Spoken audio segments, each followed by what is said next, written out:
All right. Once again, we are back. It is 7:30-ish on a Sunday evening. It is Father's Day. So we want to say, first off, say happy Father's Day to all the fathers out there. Appreciate all the work that you all do. Hopefully you were well taken care of today and you're well deserving. Appreciate all the work. All um, of the accolades coming your way. So we will decide to jump on do a Father's Day edition. Before we get started, I want to say what's up to the All State coach. Hopefully, the All State PG. What's going on with your coach? What's up, Coach? Man, happy Father's Day to you, Coach. Man, appreciate it. Well, we're gonna start with you, I guess, and hopefully the other coaches will tap in. I don't know if you got anything in the coach's corner. If you do, Coach, I got several things. Remember a couple weeks ago, somebody sent us something, and basically they wanted us to discuss on here. Is basically like standards, like how come pro athletes, especially minority pro athletes, are held to a different standard than like other professions, and like basically like conduct policies. It seemed like especially pro athletes are highly scrutinized for things that they do, off the field and off the court compared to other professions. I don't know if you remember that text, but I would love to hear your opinion on that. um, I, I actually was talking to one of my friends probably a little while ago. We just catching up, whatever. Father's Day, how you doing, all that kind of stuff, and that kind of came up, and it was like it was crazy. Um, it was crazy. So, All State PG, what's going on with What's going on? you? Hey man, that's sure. That's what's going on. That's sure. That's what's up. Yes, sir. Yes, I need sir. one of them. I need one of them. Can't wait to get mine. Yes, sir. Yes, sir. Congrats on that again. Let's make sure we start with that to the double national champs, man. Hey, congratulations on that, man. In addition to your Father's Day, man, that's what's up. I don't know if we on the coach's corner, coach's corner right now. We'll shoot back around to the Tuma's tape shortly, but congrats, man, and happy Father's Day. So What's the coach's corner? you can say it again, coach. All right, so basically, it was a message sent to us probably about 2 weeks ago. I didn't want to discuss it on last week because you wasn't on here. Basically, what was asked was, how come athletes, especially minority athletes, are basically held to a different standard as far as like a conduct policy compared to other professions, such as like politicians or things of that nature. Well, I know in basketball, we're dominant in it. So we're getting all the money. We're the face of it, uh, and that's why they pretty much hold us more accountable than all the other. If you look at all the other sports, but as far as basketball, since Larry Bird walked away from the game, we're not the minority. We're the dominant. So the white people are more of the minority in that, right? They're the minority. And how many of their athletes in basketball have we made the face of the game and even had a chance to even, hold them accountable for anything anyway? I just don't think we get a. I don't want to say we don't get a pass, but it's almost like it's expected of us to not do right. I don't even know if I'm saying that the right way. And so we held to I won't say a higher standard, but we are the expectation is for us to mess up, if that makes sense. Um, so it's almost like when it happens, like, oh, there they go again. What I was saying, coach, is me and my friend, we was talking about. I brought it up to him, and we discussing it. if we comparing the Kyrie Irving deal from earlier and the recent John Morant. So John Morant gets 25 games, or essentially breaking this, doing the same thing twice. Nike doesn't drop him. They say we're gonna support and stand behind him. Kyrie does what, he retweets a tweet or whatever, and Nike drops him, and he's a villain. And how? Explain to me, one of y'all, the rationale on that. Like, how does, now my friend said it's a deal about what, and this is not Polk saying this. This is me quoting my friend.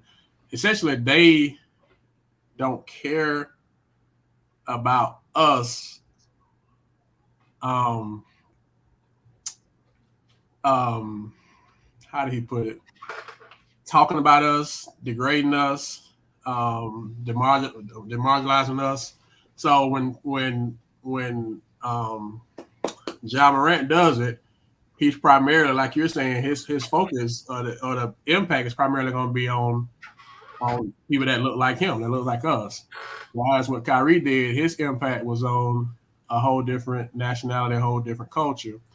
And so it's almost like you care, it's more care from the other culture than us, if that makes sense. It's a total even if you use the women or the men and men in relationships type of thing, it's a community against that. You know what I'm saying? So with the gun situation, who's against that? Like, what community is like fighting that because it's us? You know what I'm saying? Does that make sense?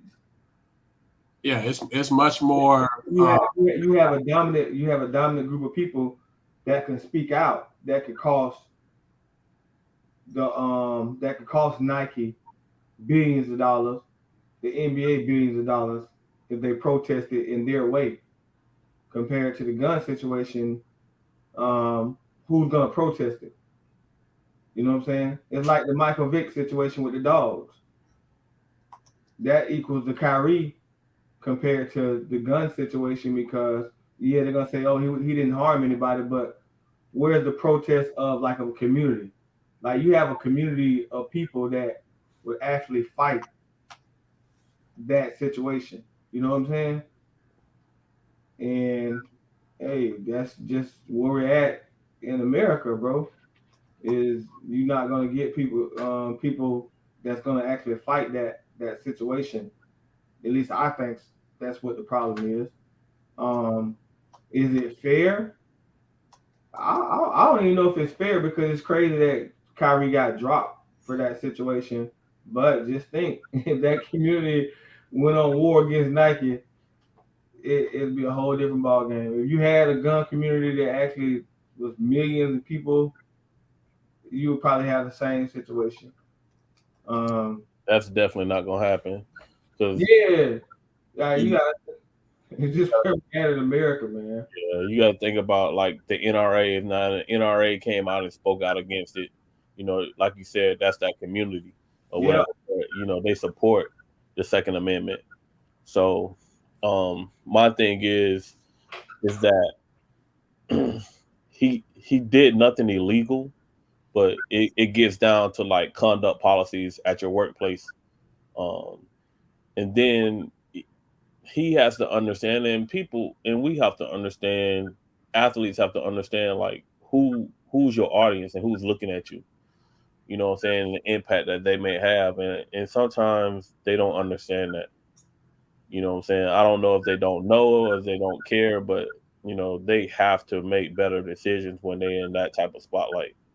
Um, my thing is that when you're a superstar like that, you're held to a higher standard, and you're gonna have to conduct yourself, you know, as that. You know what I'm saying? Like, you can feel how you want to feel about LeBron James, but his character and his legacy, like off the court, is impeccable. Like, from a businessman to the things that he's done in the community. No like conspiracies or things off the court, and that's what I admire LeBron James for. More so than anything, is that he's probably one of the only athletes to not have a controversy or anything like off the court. You know what I'm saying? And like I said, because they're in the spotlight all the time, they're not going to be held as the same as a politician because you don't see a politician all the time. Unless it's like Donald Trump or somebody. Even the president right now, Biden, you hardly see him, in the public eye. You know what I'm saying? Like as Trump was on TV every day. You know what I'm saying? So It's a good point. It's a good point. Very good point. yeah. What's your rights versus responsibilities? I agree with that too, Coach. It's unfortunate, but some people have them and other people don't. You know what's sad the difference like with LeBron James and like a Ja, like LeBron James has been protected. He came in as you're gonna be the face of the NBA. You know what I'm saying? So he probably had a whole different protocol from the NBA on the expectations of things he should be doing, and he tended to follow those expectations. And with this kid, everybody's speaking like, "Oh, you're you're the next face of the NBA," but the NBA ain't gave him those expectations. So he's a wild. LeBron was Yeah. smart enough to have the right people around him too, to help, you know, counsel him and help protect them from doing things like that. So, do you think that? And I'm gonna put up Coach Ambo comment. Do you think that the NBA failed Ja Morant? Is it at Ja? Because a lot of people say it's Ja Morant's camp. Did the NBA fail him, or to or until Coach Ambo point, does it really not? And that's kind of what my homeboy was saying. Essentially, it's a black on black issue, so they don't really care. And Kyrie thing was bigger than black on black. It was like another nationality, and so they just, you hate to say it this way, but they just cared. They cared more about it, so that's why it was more of a big deal with Kyrie than it was with Ja, unfortunately. So that's kind of what Coach Atmore kind of saying the same thing that to that point too. I don't know. I know Ja just a high class idiot. You got 200 million. You got the whole world of a group of kids that all want to be like, want to in favor of you, and you. I mean, he's like Allen Iverson going backwards times 10. My thing is like if you don't learn from the first time, it's gonna be repeated. And bro, it was like back to back situations. Like come on, man, you can't be, you know, that stupid to have back to back situations like that. And the people in your circle can't put you in a situation like that. You know what I'm saying? So it's just unfortunate. Hopefully he can get his stuff together. He's saying all the right stuff now, so you just hope that he ain't just saying it, because that's what his publicist and they don't roll out for him to say. Hopefully he. So, what was your next one, Coach? You said you had a couple. Yes, Coach. I mean, that was just a topic that was brought to us, and like I said, I want to discuss that. Yes, thank you for remembering that. Yeah. My analysis on the state of the county, bro. Coach, hold on before you go to that. I just got a text that did y'all see that Ja Morant? This got to be clickbait. Has been announced as the cover athlete for 2K24. I haven't seen that yet. The video game, the NBA 2K24, the kids all play. He done been announced as the athlete that's going to be on the cover of it. That can't be. Anyway, I'm sorry. Go ahead, coach. That can't be right. You got me searching, bro. That can't be right. That gotta be clickbait, man. I'm gonna send it to y'all, but it just literally just got sent like while we was On on. Twitter, yeah, I see it's on Twitter. Yeah, that's what I'm like. This can't be. Yeah, it is on Twitter. This can't be life, man. Like that can't be. That it can't. Somebody made a point on his situation, and they said that his sales went up with trouble. Because we love controversy. We love mess. So you look at like Nike. Does Nike want to end up like Adidas with Kanye? If he's probably making the most sales on the shoe. I guess at the end of The the day, team had to backtrack and get that contract back. They had all that merchandise that they hadn't sold yet. Adidas in trouble. Yeah, Adidas in trouble. That's crazy. Anyway, that literally just came across. Cause I'm sorry. Go ahead. What's your second point about what you said now? You know what? I'm not even gonna say the second point, but my last point is like we just had. Baby, we'll talk about it later, man. Oh, you out there, man? You gotta jump out there and jump back in. Okay. We just had a live period in Gainesville up in Georgia, and I can say that we went out and played well. You had teams that went out and had, really, really good records. Winter Haven had their first loss against a team from the Charlotte area, and pretty much looking at that, coach, it's not going to be many teams in Florida that's going to be able to beat them. I think their only loss in Florida was to Columbus last year, right? To Columbus last year. Every other team was out of state. So, and I think, they're going to be tough again. But my thing is, coach, it was live periods in Georgia and in Gainesville.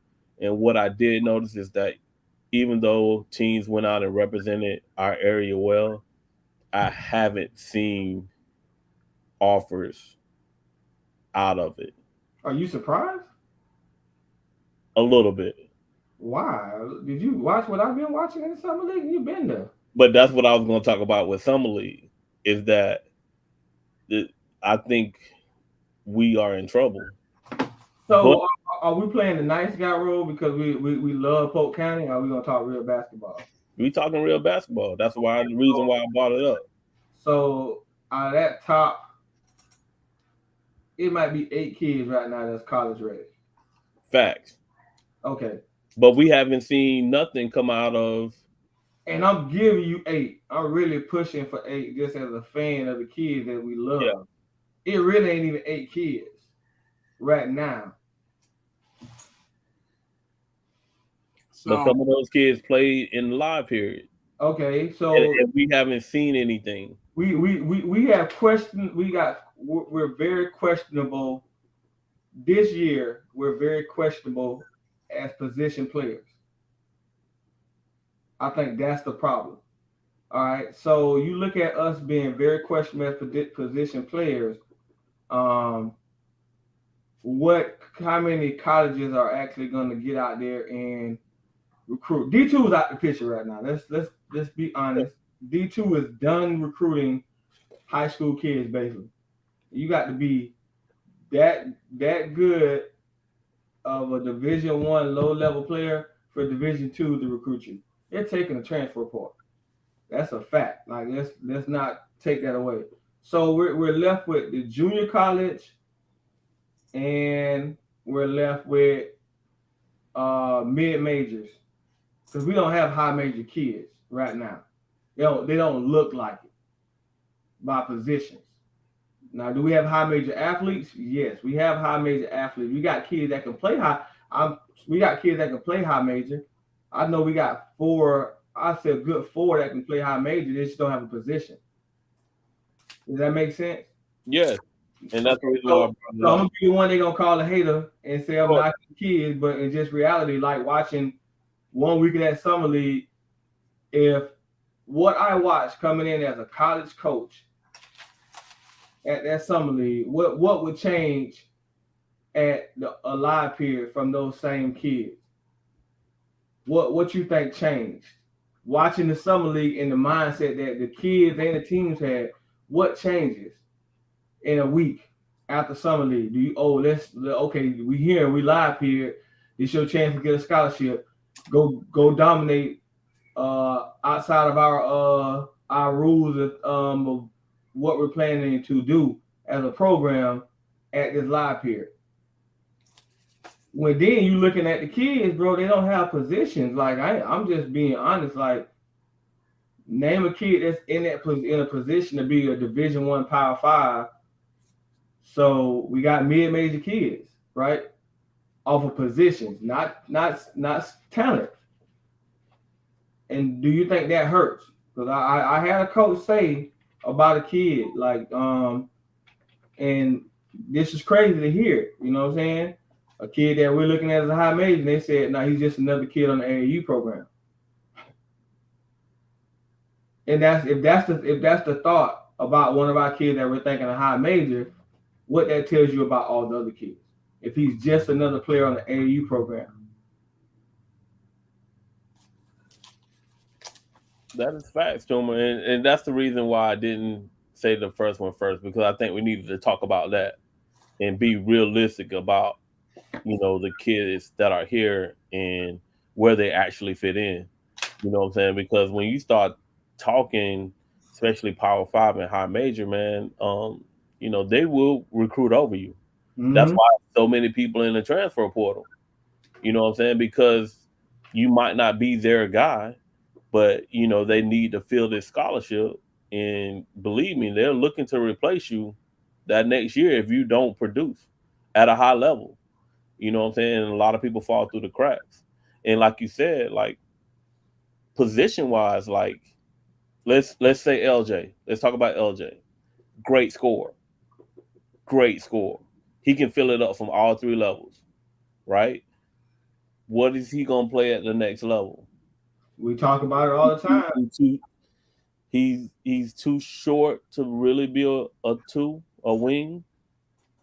You know what I'm saying?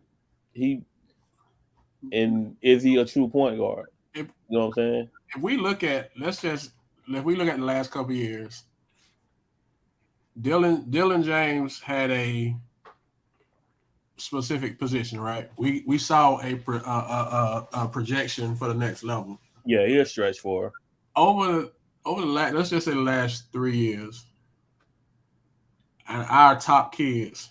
Do any of our top kids, are they specific position kids at the next level, or all our kids kind of like our top kids are kind of stuck in that? Was the only one stuck in that. You know what I'm saying? Stuck in that, like where they gonna play. We had to ask that question legitimately.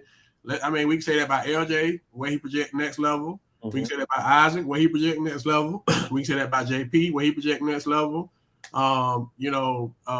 The big boy from Kathleen, we know he's gonna be a big, but even like, we can say that about kids.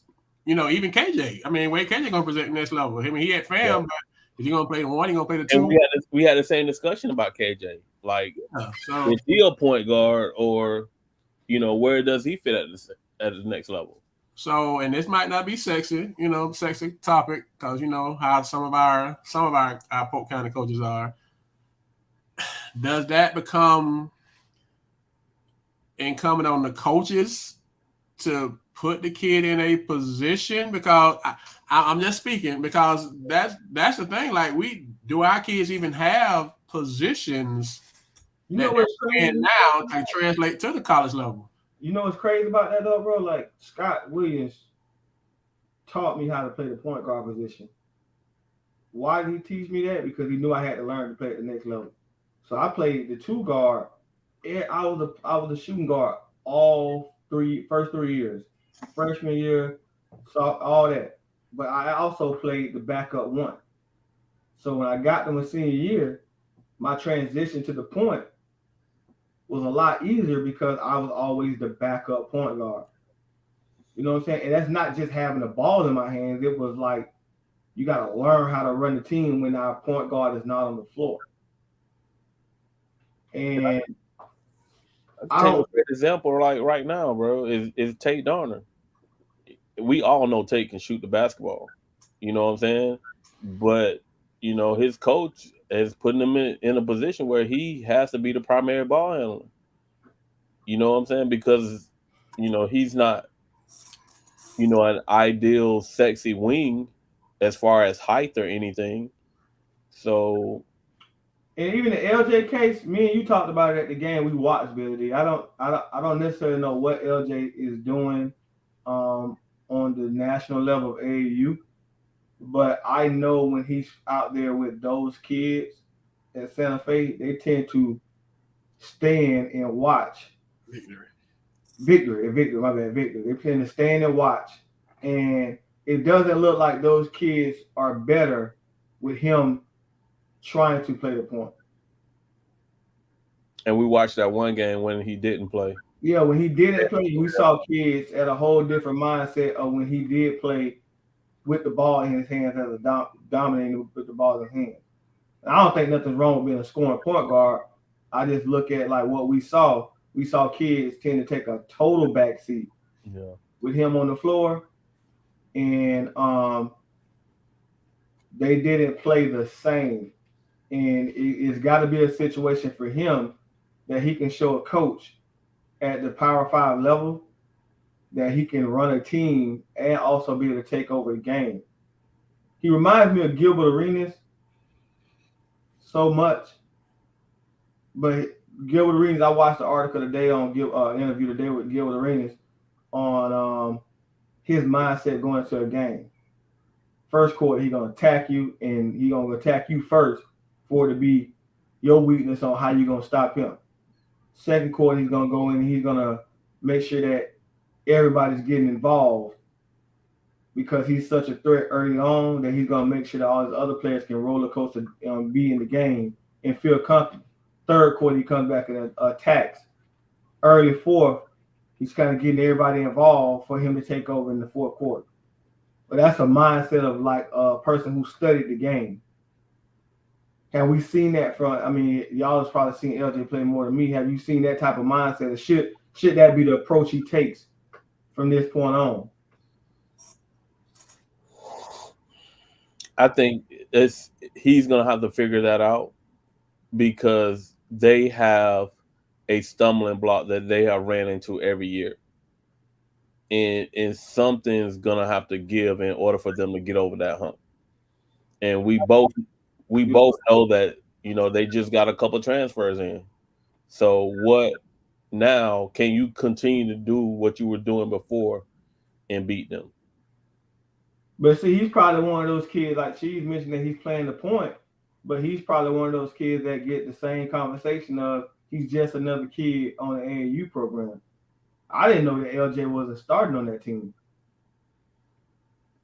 I know. I haven't seen them this year, so I don't know what's going on this year. Yeah, even I'm talking about in the past, like I'm like, yeah, that's like okay, that's total shocking to me because I don't see nobody that can stand in front of him on that type of team that he's on. I'm still amazed that he hasn't been on the Nike on the Nike team to play in that level. But what he does, if he was on the Nike level team in front of those same point guards, I don't think we'd be having this conversation about LJ. I don't know. Does it go back to? I mean, because if you say what does he play with Victory, would you say he played a 1? Would you say he played a 2? You hear all the time he can play it all. Like same thing with Isaac, he can play it all. Same thing with JP, he can play it all. Well, at this level, they not recruiting can play it all. They recruiting 1s and 2s. They recruit specific position type of players. So I just, like I said, I know they're probably gonna lose some friends, some coaches, or whatever, with this conversation. But he's the main PG with the AAU and Cheese. For LJ's sake, obviously we team all Polk County kids, but we get different. I mean, you out there on the circuit for Cheese, so you see it a lot more than we do, Coach. But the feedback we're getting back is a little different from that. And not to go into detail with who's giving it to us and specifically what they're saying, but it's like a different um, it's a different conversation, it's different energy coming back. So we're just having a discussion because that's what we do. As to Coach's point, can we get more kids at the next level? If we're saying that they're good enough to go, there has to be why people are not pulling the trigger.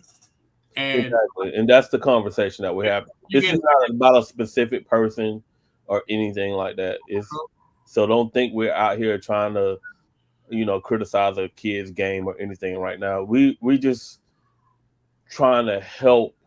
How can we help kids and programs and coaches be prepared for that next level? Major, I think it's not even a discussion that all three of those guys you just mentioned, LJ, JP, or Isaac, is Division I players. They're gonna end up at a Division I school. Definitely. We're talking about like not seeing the high, so everybody understands why they're not getting the Duke, Kansas, Georgia, Florida State, Miami type of offers. Those Clemson, Wake Forest. Those are Power 5 conferences. I mean, so that's what we're talking about. We're not talking like they're not going to be Division I. I don't think there's anybody in the room that don't think that those kids are Division I players. But it's going to be the point, like, are we going to be surprised that they only get the Stetsons, the FAUs, the FAMU, those type of Division Ones compared to the even UCF. Has UCF even looked at any of our kids lately since Chance? I think their last offer to anyone in the county was to Dylan, and that was late after everybody else had offered. And I know it was a conversation over to them, like, "Hey, how come everybody's offering this kid and y'all haven't came over and looked at him?" You know what I'm saying? So, and it's for me. Nobody. So if you're surprised about Walt ending up at Florida, then you ain't been watching basketball. You ain't watched Walt since 9th grade. All right, Walt got caught up in the COVID situation. facts. If Walt would have got a live period, going into his senior year when we were shut down, he would never ended up at our own. So Walt is a different breed. That COVID hit, the transfer portal hit, and he didn't get a chance to play in front of those coaches the way everybody else. And Walt I ain't surprised about Walt going to Florida or anywhere else. He should have been there from the start. He just got caught up in that situation. And Walt been a true point guard. That ain't even a question. That ain't something he learned at Bartow. I don't agree with that at all. Walt been that it since he stepped on the scene.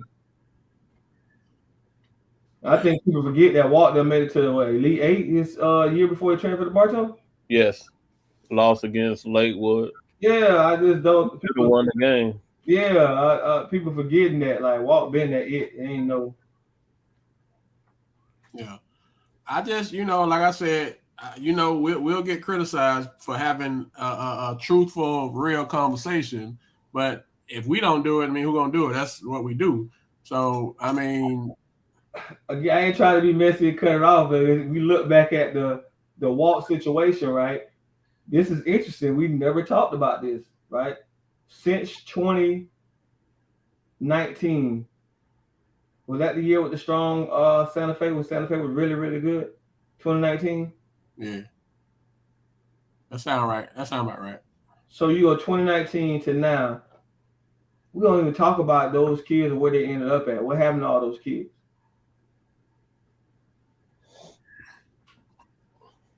Let me go get my drink.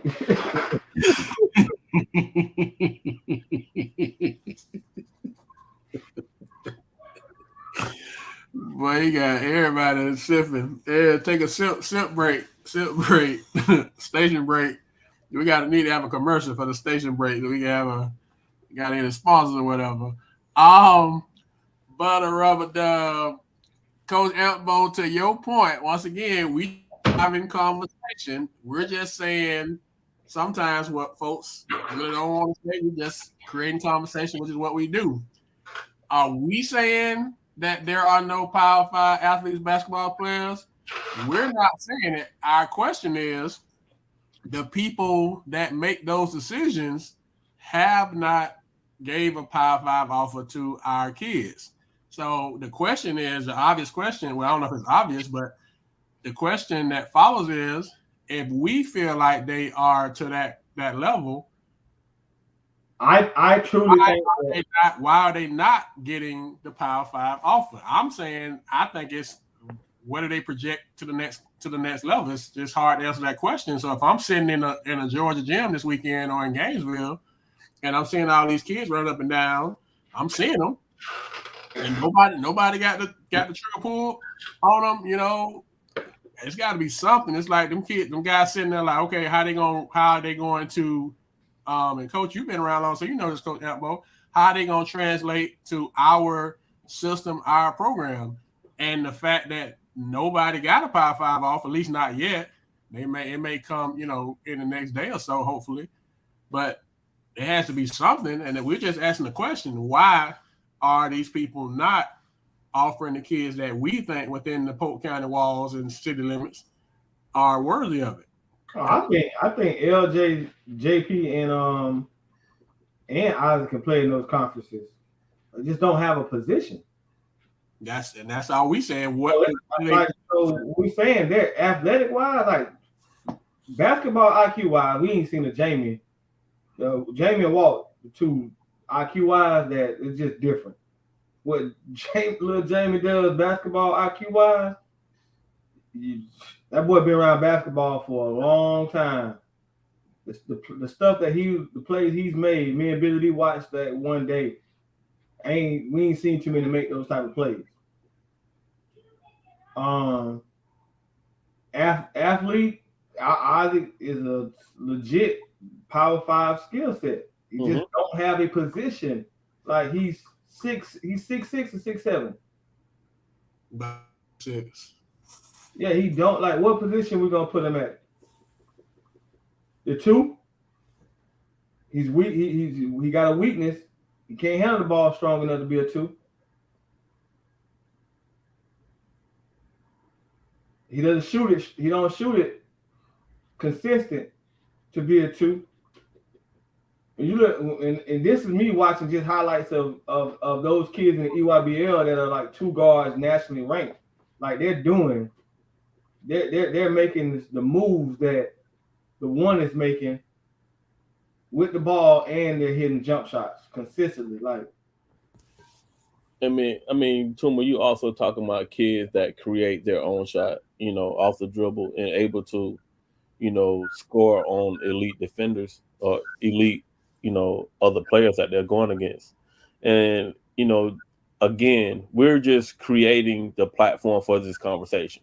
We know the conversation is not sexy. We know, we may get heat from him, but, I really don't care. But that's what we're here for. You know what I'm saying? So we want to create that conversation, even with, everybody that's watching right now. Like Coach Vince just said, like a lot of our kids are undersized, you know what I'm saying, and out of position, But at the same time, I think, it has to be a realization between them. They have to go to a program that they're going to fit in with their skill set and that somebody's giving them the keys to that car. Because if not, again, they will recruit over you. Remember, somebody's getting paid, when you talking about the D1 level, almost $1 million to win. You know what I'm saying? So if an employee's not performing, I got to get somebody in that is. That's how you got to look at it. And that's even like the game that Winterhaven lost in Georgia. They lost by like 4 or 5 points. Either had 21-22, and they played the kid Evans that's committed to Duke. He's 6'8" and committed to Duke. And so it ain't a matter of can Isaac and JP them, can they compete against them same level guys? Because they can. They have. They have. So that's not even the question. Our thing is, okay, we've seen it. What is the disconnect that these people that at these colleges, Power 5, so that's the goal for all the kids, Power 5 or bust. Why are they not getting them when you are continually performing against these guys that are getting these Power 5 or have gotten these Power 5. I mean, it's the percent rule, bro. If we're gonna be honest with each other, it's the percent rule. Like when we talk growing up as a kid, what they tell you, what's the percent of kids making it to the NFL? It's like a 3% or 1.5%. They say being a professional athlete, right? Yeah. Okay. What's the percentage of a non-big, a non-6'8", 6'9", 6'10" kid who's not on the EYBL playing in the Power 5? Billy D, you been around it, Billy D. If you not on the EYBL circuit showing off that skill set at 6'2", 6'3", 6'4", 6'5", what's the percentage of those kids that are getting looked at by Power 5? It's like the NFL. It's the 3% rule. And we don't want to talk about that because we're saying, well, why is this kid? Name the kids outside of Walt that's at a Power 5 now, which we knew was a Power 5 kid while he was a state championship at Bartow that played. And let's not forget, Walt was on a Nike team. He just lost the EYBL period that he was supposed to get. Name those kids that is playing on the EYBL outside of JP. And the only kid we got Power 5, we only got two Power 5 kids. Then we come back with the size thing. 6'5" on down. And they're not playing in the Nike circuit. So they're not going to get recruited by the Power 5 teams. Okay. Then we say, Dylan James is he didn't play. He played with one family. They won Nike. He's 6'9". He's 6'9". You take out the equation of the percent rule because he's 6'9". Or he's in the 3%. He's in the 3%. He's in the 3%. Yeah, he's in that small percentage. So it ain't nothing that we're saying that we're on the hate level. Like, y'all, we hating, we talking down on the kid. We ain't had this. And I wasn't just speaking on Santa Fe. I was speaking on Polk County basketball from 2019 now. The percent rule ain't none of those kids played. Ain't none of those kids played on no EYBL team for us to be talking like our kids should be playing Power 5. And that's the thing. The conversation, and Coach Nemo, we've said this before, and you just if you getting the scholarship, and I say this, Coach Scott Williams, he not in Polk County, but he Polk County because he got good real estate here. He said he posted something on Twitter probably a year or so ago, and we talked about it on the show one time. Your level is who's recruiting you. If you getting D1 Power 5 offers, that's your level. If you getting mid-major, that's your level. If you getting D2, that's your level. Do you getting D3, that's your level. But whatever you getting, they ain't passing them out to everybody. So it's a blessing to get an offer.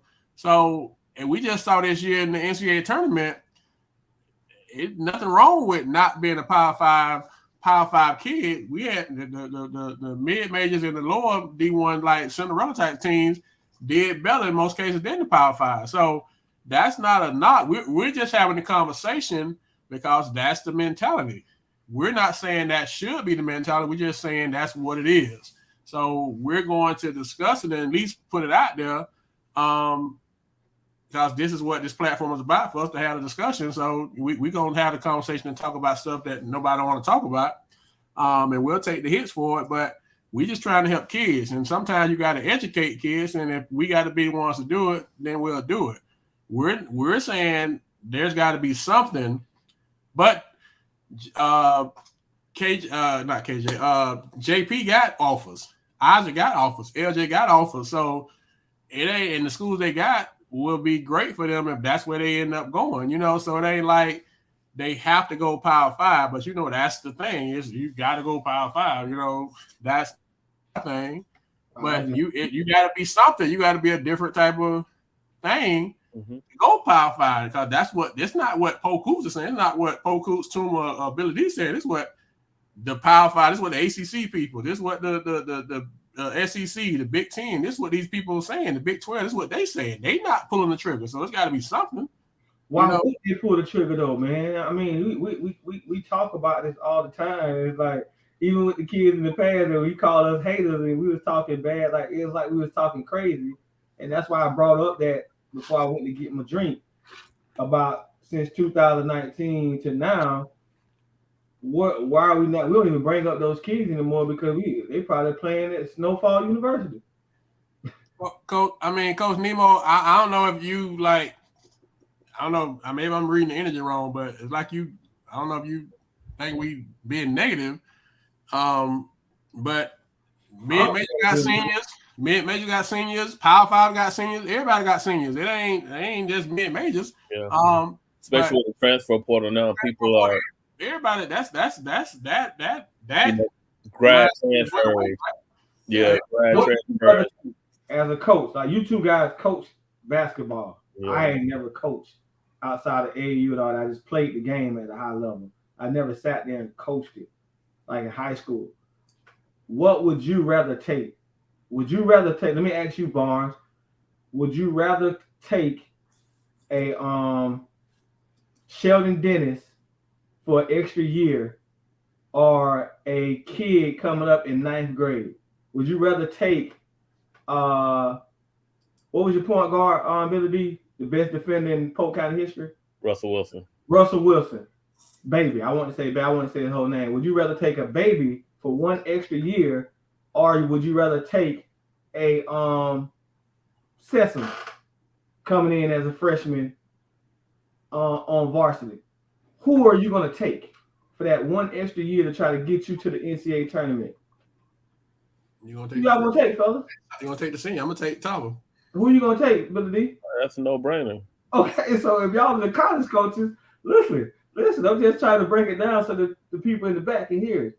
If I'm the college coach, I got this kid that's left North Carolina because he didn't get with 6 minutes a game, and he was a McDonald's All-American, or he was a 4-time first-team All-State that's transferred down.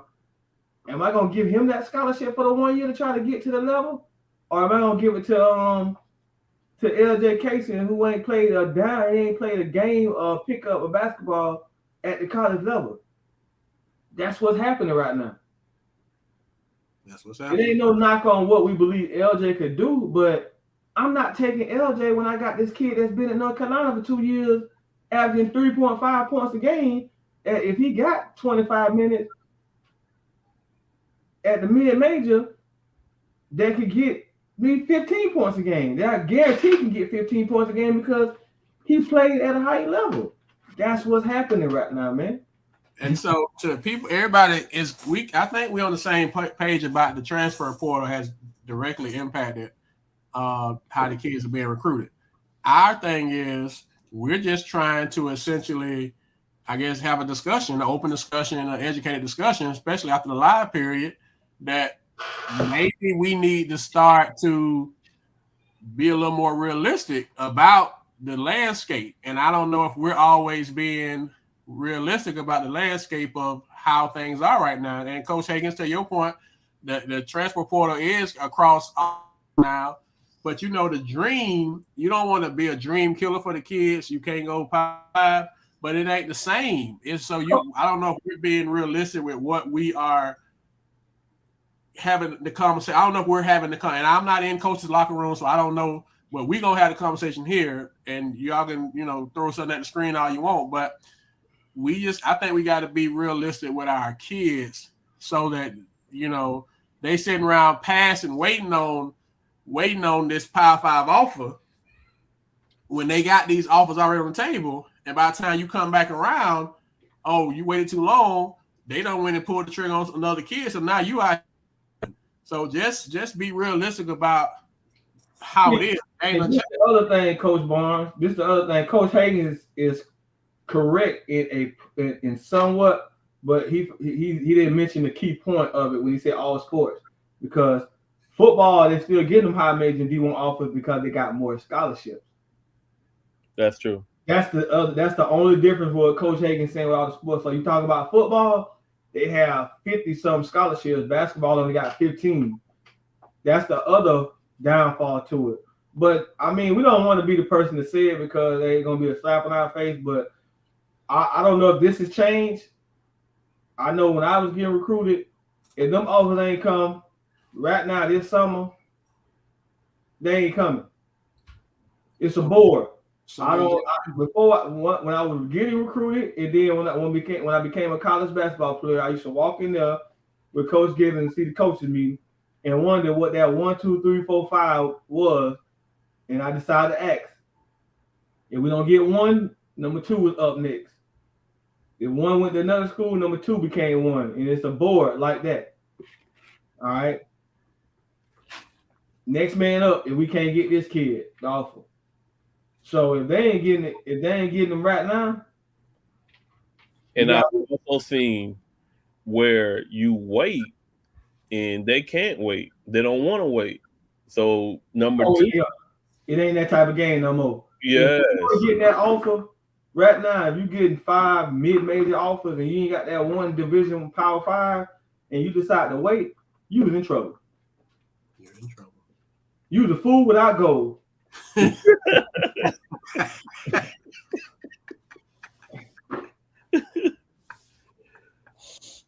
I mean, bro, and to be serious, if the basketball seniors, after this July period, you need to be setting up your college visits, be visiting during football season, and being ready to decide in that early period in November.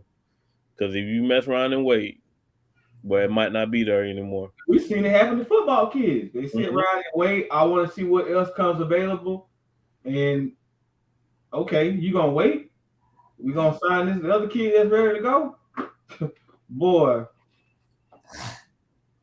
But y'all, ain't nobody answered my question yet. I'm still knocking on the door, waiting on y'all to tell me why we haven't talked about none of these kids since 2019.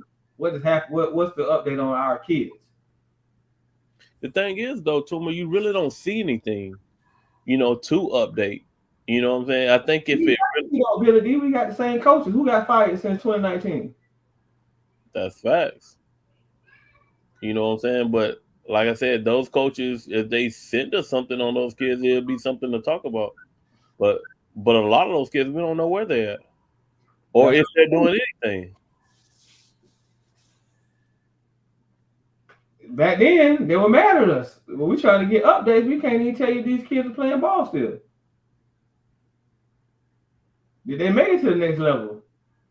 Most of them went JUCO. Are they playing Division II, Division I, mid-major, Division III? We haven't talked about none of those kids outside of Walt Clayton. We haven't talked about no other kids since 2019. Alvin doing well. Alvin doing at Stetson. Yeah. Which was a great move for him. A great decision for him. It was perfect fit for him. So we got Walt and we got Alvin, but Alvin was at Stetson from the start. Yes. What about the JUCO kids? We had about 7, 8 kids go junior college. Are they playing anywhere at the next level? I'm not trying to be funny. I just want to, continue to try to praise our kids. And we just don't. It's like we're ghosting our kids that we talked about on this page for 3-4 years. Now we don't even talk about it. Do coaches? That's the point. Now we talking about these kids playing at the next level and it's the position. Now we talking about the kids. When we said it back then that they didn't have a position and they weren't getting recruited, we would hate it. Prove us wrong, but at least we want to praise those kids that got to move on too. We never talk about it. Like, that's a great point. Where are they now? Maybe we need to do where are they now?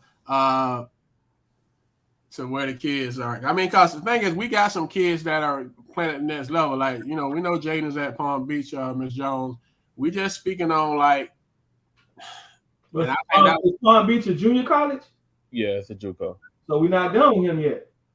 Hey, you remember when the Ledger used to put out where kids was going to school at? Because I remember that when I played, when I was at VMI, they used to put out that these kids are.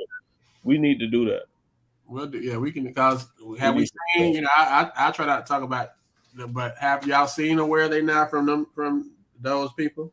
No, even on our end though, we haven't. That's why I'm asking the question now because even we don't get the details on it. And now we're in the podcast world. Forget the Ledger, Polk hoops. You know what I'm saying? Yeah, we're gonna. Where are these kids at now? Because we have opportunity to say, hey, Michael Williams is now he left Pasco Hernando and he's playing at Edgar College. So we don't even know what happened to these kids. Like all these kids we were talking about should be Division I players or playing at the next level, and we were back and forth with each other. We don't even know what happened to these kids. Yeah. Most of them went. Another key point, Billy D. Everybody was mad at Brandon Giles for not recruiting these kids. Like, man, why he ain't recruit these kids? These kids can play at his school. And the kids he was looking at are moving on to play at the next level. But we still ain't talked about where our kids are at. That we can say, man, BG, recruit our kids, because look at the kids you missed out on that end up playing at the other junior college, and now they're at Florida Southern, or they're at University of Tampa, or they're at South Florida, or they're at UCF. Where are the kids at? Mm-hmm. Good question. Well, we're gonna do it. We're gonna put together a list in the next couple of days. We're gonna put out what's available, and what coaches are willing to share with us, or where kids are, where they at. Yeah, we can do that. Yeah, Coach Hagan, it definitely has fell off. So we'll pick it up though. That's what we're here for, and we're okay with that. So yeah, the conversation tonight ain't sexy, Coach Antbo. It's we kind of ruffling some feathers, but the truth is the truth. I know what they say, and if we ain't gonna talk about it, then who gonna talk about it? So what we don't want, we always want to be an information source. We always want to be a conversation piece. And if we don't have a discussion, I mean, what's the point? What's the point of us being here? We can't talk about it and be adults about it, first of all, and not be, in your feelings because somebody say something that you don't necessarily like. But if it's the truth, then the truth is the truth. And we stand on that with Polk. So we're going to tell the truth. We're going to have a discussion, and we understand everybody ain't going to like it, and that's okay. So, PG, you got anything to mistake? Yeah, I mean, we're kind of saying it now, but it's like, why is criticism / feedback always taken as hate and not education? So why is criticism or feedback? Like, why we, when people try to give kids credit, why is it taken as hate? Why we say something like the things we're saying are even to points that we catch? Why is it always we're hating on the kids? And because the thing we always say, tell us when we are saying something negative about a kid or a program. Now, just because you keep it real, don't mean you're being negative or hating on a kid. So we get that all the time. So like you're saying, why is it when we have discussions like this, it's a problem? If we're in the business of helping these kids, which is the whole reason why we started Polk Hoops in the first place, to help kids, help programs, bring spotlight. That's the only thing that we're trying to do. But a lot of times the help has to come with information. And if you don't have a discussion, how are you going to know? And nobody wants to have a discussion but us. And to your point, I don't know why it becomes a negative. I don't care what my delivery is. If I'm yelling and screaming at you, even like on the sideline, coach, you getting on the kid, you yelling at him, you in him. But the kid knows that you coming from a good place. They don't necessarily care that you yelling at them because they know you're coaching them to be better. You see something that they're doing that's not going to help them to be better. And your whole purpose is to help them be a better player and a better kid. Same thing you brought with the girls. People say what they want to say, but your shirt said all, like twice. One time all year, and I'm saying we because I'm connected. We lost one time on both levels. Like, so clearly we didn't lose kids. Kids want to be coached. Kids want to be better. And if they feel that they can tell that you're coming from a good place, they're going to receive it. So I don't even think it be the kids. that have the negativity, it be the grown-ups. And that's the sad thing. Like, how are you taking something negative that it's the truth and it's meant to help the person that we're talking to? And we're instructors. Like right now, all this is about kids. We ain't saying nothing negative about LJ, Isaac, JP, since we mentioned them by name, specifically by name. We said top 3 players. We supposed to mention them too, bro. That's what I'm saying. So we gonna keep it real with them, and those kids appreciate that. So if we keep it real with them and trying to help them to be the best they can be, give them information. Not saying that they haven't gotten it before we brought it up, but we're going to drive the conversation. Why is that a problem? Why is it a problem? And it is a problem. You know what's crazy though? I look at it like if we publicly say the thing that we're saying, it seems like the parents maybe feel like we're gonna be the reason why they're not getting the scholarship or the offer. It just clicked in my head like maybe that's why they always talking about like we hating. Oh, we're saying such and such can't go left. Well, college coach gonna hear them saying, nah, they already know you can't go left. Like it ain't us. No, The weakness of the game. They know if when they walk in the gym, they come in the gym to see, okay, can they? We done did our work, Coach. You can speak on this. We done did our work, so we know what we see. Let me show it to Gainesville. Let me show it to the Georgia and see if he's been working his game and now he can do it. Let me see if he can hit that consistent jump shot. Let me see if he can actually make his teammates better. Can he move? You know, can he be a great teammate? That's the stuff they come to see. Can you do the stuff that they already know before they come in the gym that you can do? Yeah, on a consistent basis. Because the thing is like I said, we having these conversations now, but what people also don't know that we work behind the scenes for these same kids. You know what I'm saying? I talk to coaches all the time. You know what I'm saying? Especially, you know, at the Power 5 level. You know, and these are the subjects and things that come up. You know, I'm trying to sell this kid like, hey, he can play, you know, this, and this. Well, coach, you know, we haven't seen this at a consistent basis. So, like I said, it's not like, you know, we're about kids, period. You know what I'm saying? And whether it's my kid, your kid, anybody kid, you know, we're trying to help them. And like I said, we having conversations all the time with coaches, you know, and other players, especially like players that have made it on a pro level, not only in the NBA, that are overseas. And what is it going to take for them to get there? You know what I'm saying? So we are working. You know what I'm saying? We're not here to bash any kid or program. What we want to do is try to use our platform to uplift. And like you said, these conversations are not sexy. But at the same time, we got to be realistic. You know, from a parent standpoint, from a coaching standpoint, you know, from a player standpoint, you know, and my thing is, and I've said this before, you can't continue to do the same thing and expect a different result. At some point, your work ethic has to change, your dedication has to change.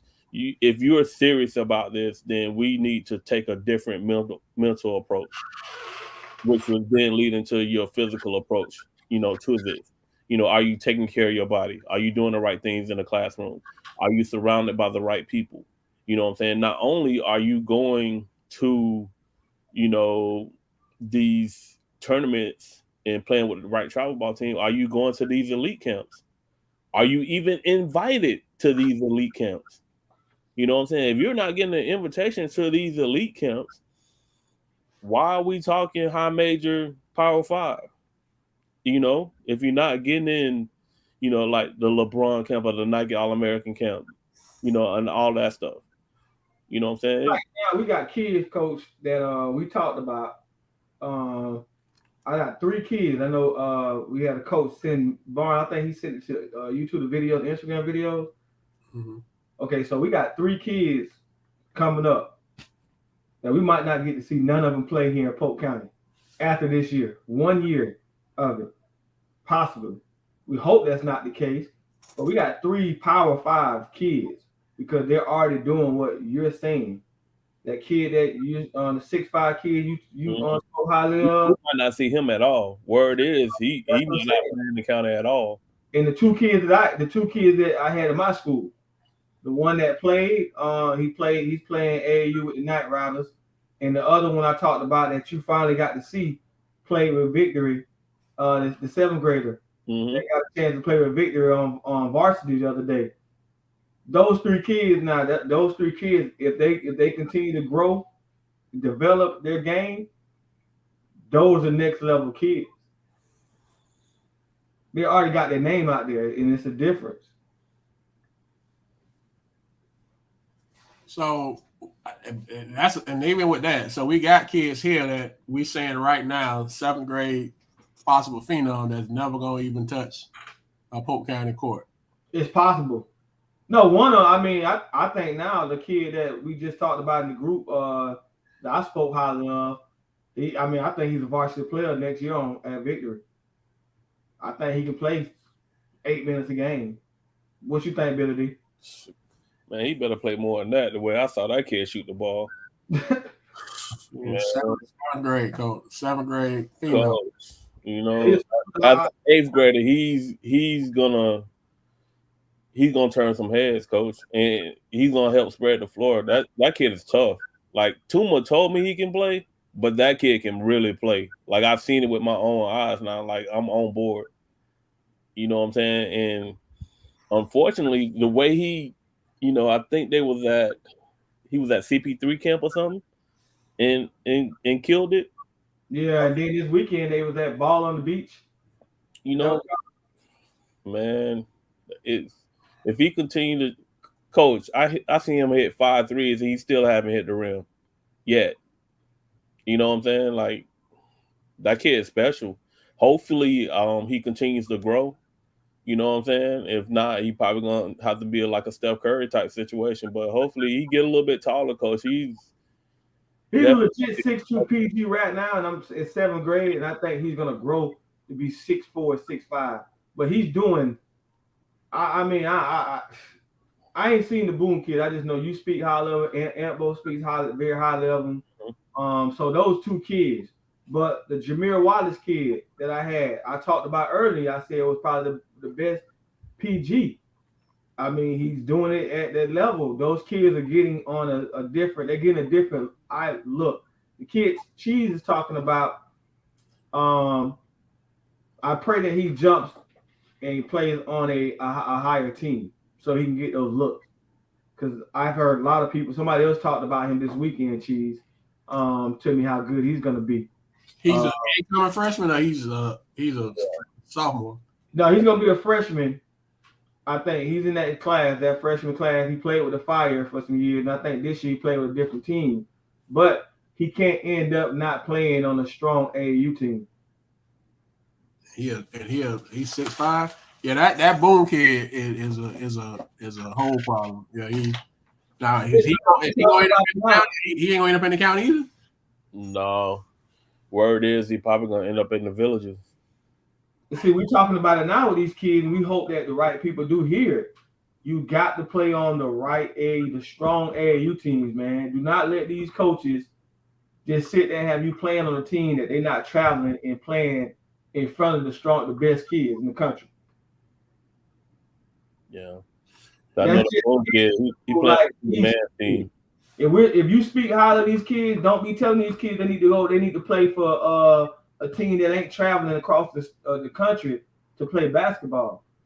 Like, don't let these people that are just building teams and telling you, yeah, you can average 30 on my team and you're gonna get the looks, and then y'all playing in the same state. You in Georgia doing a open period, but you at the gym that's 12 miles.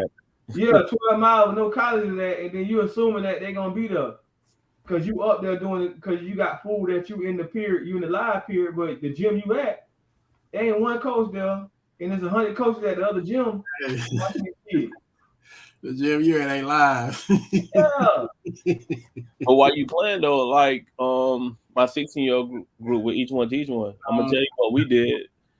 They're 16. We played them at 17 to make sure that they get in the main gym, in front of coaches, and they were able to get, press by those particular media outlet groups.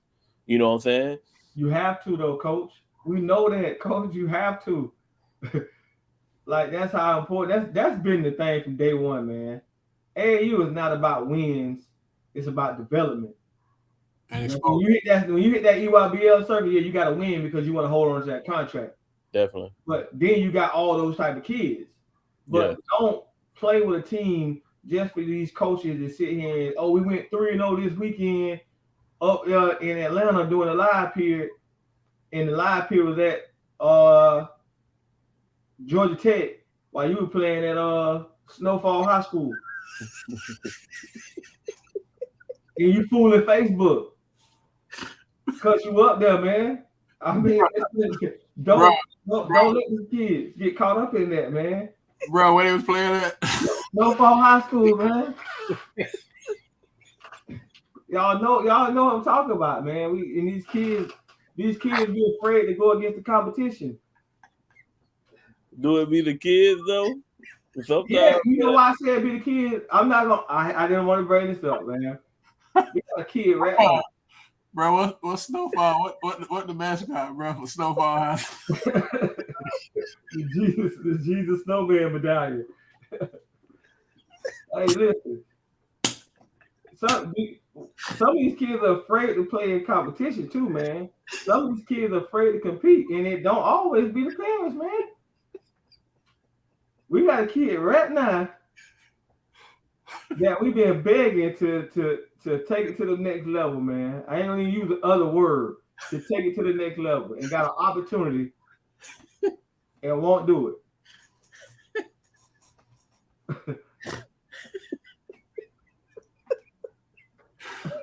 Bro, who the coach? Franklin? Franklin? What's the guy from The Wire? What's my boy from The Wire? Bro, the Snowfall. Barksdale. Avon Barksdale, the coach. The head coach Franklin and the assistant coach Avon Barksdale. AD and Avon Barksdale. Oh, man. Oh man, I'm sorry. You make your point, man. I'm sorry. Oh, I apologize, y'all. That would call me off guard. So and we gonna transition out of it, y'all. But like this week is another live period, so it's week 2. So you got the same opportunity all over again. That's why we having the conversation. It's a method to our madness. Like, so when y'all go this week. Okay, so let me ask you this point. Snowfall Flake. I like that. Coach Higgins. Go ahead. All right. This is Florida's first year having the open live period 2 weeks back to back, right? Oh, yes, sir. So do you think the same coaches who was here this week is gonna come back again for next week? Or did we have, I don't know who all went. I ain't caught up in that right now, but if you didn't go this weekend when all those coaches were there, do you think the same coaches are going to be there next week? Or will they go to another state? I don't know. I'm asking that. I understand that there was a whole lot more coaches in Georgia than it was in Florida. Now, I'm not sure if that's going to change this week. I was very happy to see it was more teams go to live period than normally go. And I know that's because it was in Florida. You know, you always had the regulars like Bartow and Winter Haven and Santa Fe, but there was a lot more teams that went, and they was here in Florida. But that question, because if I came this week, the likelihood that the same team is going to come back next week probably ain't high. And if I came this week and I saw you, do I need to come back next week? I done seen what I need to see. I don't need to come back again. So that's a great question. Yeah. Hopefully for the Florida, more people come this week. But I just think that Florida getting started with it. But as in anything, we're behind because we're just starting it. So that's the point I was going to make, because it's our first year. You know what I'm saying? Hopefully it continues to grow, but we always reactive instead of proactive. You know, when the NCAA allowed us to have this, we should have been right there with Georgia. And right now, Georgia has a pull. First of all, Georgia is centrally located, especially in Atlanta. You can pull from North Carolina, South Carolina, Alabama, Florida, and get, majority of those good teams. You know, what's going to be the pull to come down here to Florida? You know what I'm saying? Because it's in June. with it being an open period, just two questions I got. If I remember the second question, I know the first question is, as coaches, all right, because we had a lot of coaches go do open period this past weekend, right, which was great for. All right, do you take it as a loss if you only win and kids come back with no offers, or is it a win when you just compete and say you go 1-3, 2-2, but you got kids that come back with offers? It's a great question. I think it's individual to the team. If I got a team that I have kids that have the ability, in my opinion, to play at the next level, then as the coach, it's my job to put them in front of those people. So I'm not concerned with wins and losses. I mean, I want us to go compete and get better. And if we win, that's great. But I also want to give those kids a chance to, to perform in front of those coaches. So for me, I would say if the kids came back with offers and we didn't win a game, I would say it's a success, because that, for me, that would be the reason why I would take my team. Now I can only speak for Snowfall High. I can't speak for Jenkins or Kathleen or Lakeland or Sebring or anybody like that. But if it was me and I'm taking my kids and I think they got a shot, if I can get one or two kids to come back with an offer, then yeah, it was perfect for me. And whether we won or lost, whether we got sausage put in all 4 games, if kids came back with offers, I'm good. I think it's great either way, because if you go up there and you get better as a team, maybe you have some like team bonding moments while you're up there. You got them away from their hometown. Maybe you was able. I seen somebody go and visit the University of Florida. You know what I'm saying? Maybe that kid don't go for basketball, but hey, now I'm motivated to go to University of Florida and attend here. You know what I'm saying? I think it was Lakeland that one. Yeah, he ain't love your dog. Yeah, for sure. You know what I'm saying? But also as a coach, I'm looking to get my team better. It's an evaluation. You know what I'm saying? So now when the season comes, can I trust you in these situations? Because we're up here, we're playing against good teams. We played against them in this live period, and you did not perform well. So how am I going to trust you? How are you going to get mad because you're not playing? We get back to the counter. We're in the district championship. How are you going to get mad because you're not playing? You did not perform when it actually mattered during the summer. You know what I'm saying? You didn't get yourself ready for the season, but now I'm supposed to trust you when it counts. Like, coaches are always evaluating, whether it's with their team or when they're with their travel ball team. You think coaches are not watching? Yeah. You know what I'm saying? So I tell kids all the time, like, make it hard for me to take you out of the game. You out there, you're not doing nothing. We don't even know you on the floor. Why should you stay out there? You're not hustling, you're not rebounding, you're not making a difference without the ball. Only time you out there doing something is when you have the ball. So is this a wake up call for the kids, then, Coach? Well, I hope so. If you speak to what you're saying, does this become a wake up call for the kids? The reality kicks in for a kid that assumed that they were a Division I player or a mid-major Power 5, and then does this become the wake up call because you come back? Let's say you come back 4-0, and then, Coach, you heard from any coaches yet? And this is my second part of the question. Is it your fault that they don't get the offers? Because parents gonna you're gonna say, hey, we put them in front of the 100 coaches, and nothing came about with it. Who's to blame? It's not the coach. They don't make that decision. The reality set in then that you're not the player that you thought you was gonna be against this type of competition because no coaches offered. Yeah, if the coach puts you in front of the coaches, it's on you at that point. So you can't blame the coach. If I get you to George, if I get you to Gainesville, and you're sitting and you playing in front of 10 college coaches or 20 college coaches over 4 games, that ain't on me at that point. I mean, I done did all I can do. I can't go out there and play for you. So yeah, I think at that point it's off the coaches. You just got to go for what you know it as a kid. So okay, so we have coach. So I know we got to move on for it. I'm gonna get back to this soon because it's about to happen, right? Y'all said last week I watched a little bit of the transfer portal is not done. Y'all said No. Okay, so now you leaving the open period. Kids who transfer from teams that just went up there, if they leaving that school and they ain't getting no offers, what will make them think that they're gonna go to another school and start getting offers? If you didn't live open period and you didn't get no offers, what's your point of leaving that school to go get to assume that you're gonna get better options or offers? Because you know we're gonna hear some parents and kids blaming on the system, right? Oh, that system don't fit me. I just went up there and they ain't work. The system ain't work for me. Only way that happened to them, they get in July with their travel ball team, get in front of somebody that's watching, and they kill it. You know what I'm saying? Because we all know they're not really recruiting high school anyway. You know what I'm saying? They're not recruiting at high school games. College coaches, they come to see the person that they seen that they done offered. You know what I'm saying? So they won't see you at your high school anyway. You know what I'm saying? You will have to kill it in July. They kill it. I mean, you getting pressed from all the social media outlets, all these scouts and stuff. And college coaches talk. I know situations right here in the county where I get a call. They're like, "Hey, coach, I talked to such and such. They said it's some players in the area, this, and this."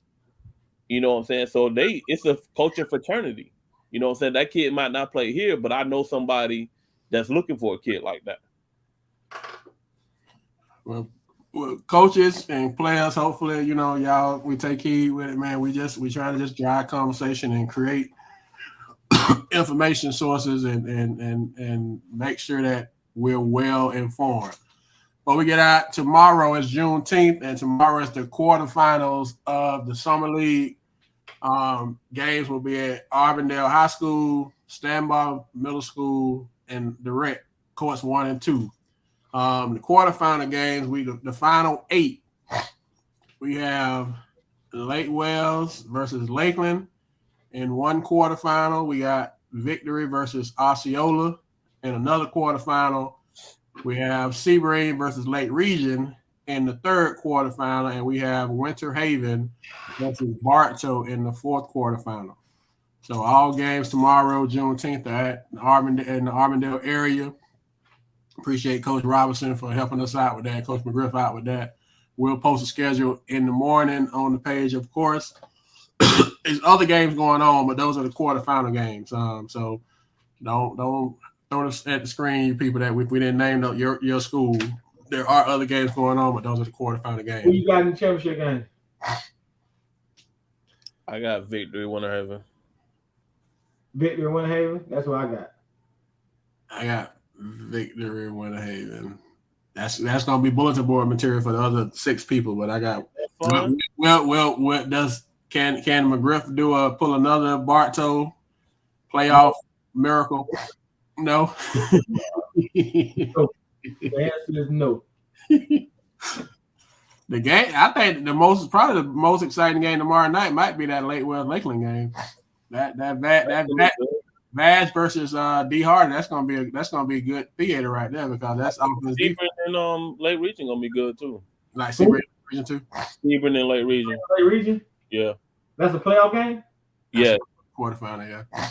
So shout out those teams, y'all. And so if y'all got a chance to get over and support the kids tomorrow and the teams and the coaches, we sure appreciate it. So whoever win that game got to play Winter Haven. What he was waiting. He was waiting. I knew you was lurking, Coach Smith. I knew it.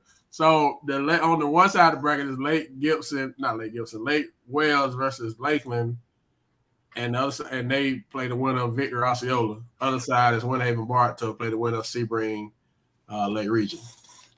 I think that's how it is. That's what I remember. So, yeah, Coach Smith, we know it's already on the bulletin board. It's already in the text group. We got it. And before we get off, we're gonna name 6 more kids that we're gonna give invites to for the showcase next month during the alumni tournament.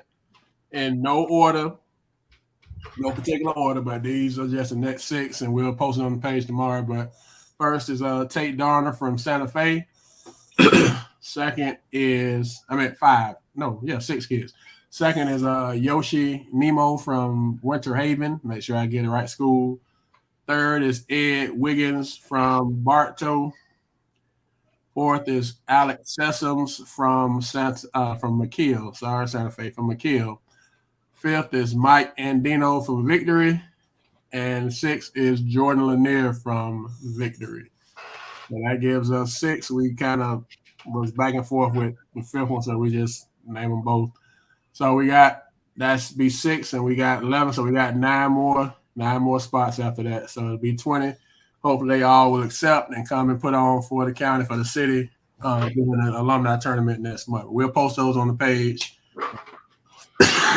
So Tate, Yoshi, Ed, Alex, and Dino, and Jordan Lanier. Dang, what if them kids don't accept? They don't accept. You know, one thing about it, we putting it out there. If they don't accept, you can't say that Polk Hoops we didn't try. So the event gonna go on. The alumni tournament's gonna go on. We got 8 confirmed teams. We're gonna post the seeds this week based off how we decided to do the seeds. We just, we had a formula that's gonna be hopefully fair. And so we're gonna have that event regardless. So hopefully we'll have a showcase. The kids will be excited about it and want to compete. But if they don't, then hey, I won't be able to say we didn't try. Would you feel like it's the coaches or the kids that's mad at us and don't want to accept it?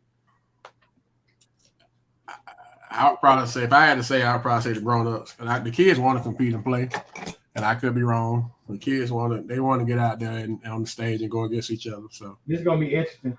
Yeah, so it'd be interesting if we get some no's in it. So that's fine. That's just my initial take, and I could be wrong. I've been wrong before. I'll be wrong 3 more times before the night over with. So, but good luck tomorrow, man. Happy Juneteenth, everybody. If you celebrate Juneteenth, man, we honor you. If coach, it's a federal holiday now. Okay, well you gotta So it's federal. It's a thing now, but. So celebrate Juneteenth, and then that night go over there and take in some good high school basketball. Should be a good buzz and energy in the rec. It's always a good energy in the rec when it's playoff ball. So good luck to all the teams. And if you're going up to Gainesville this week, just we just try to create conversation, whether it's sexy or not. We just try to be informative and have the platform to help. And helping out, it's not always, don't always sound good or feel good, but, it's just like castor oil. When, you're sick, your grandma give you that castor oil. It don't taste good going down, but it clear out everything that's going on with you. So at least my grandma, that's what she used to give me, castor oil for everything, and it worked. Hated it, but it worked. So appreciate y'all rocking with us once again. Happy Father's Day once again to all the fathers. Thank you for all you do for your kids, for standing in the gap, because everybody don't do the father thing. So to everybody that is doing the thing, we appreciate you. Coaches that serve as fathers for these kids, we appreciate you. Hopefully you enjoyed your day. Hopefully you will celebrate it. And, you enjoy the rest of your evening. Enjoy your team. And until next time, we appreciate y'all rocking with us. Polk Hoops, we out. Y'all be safe.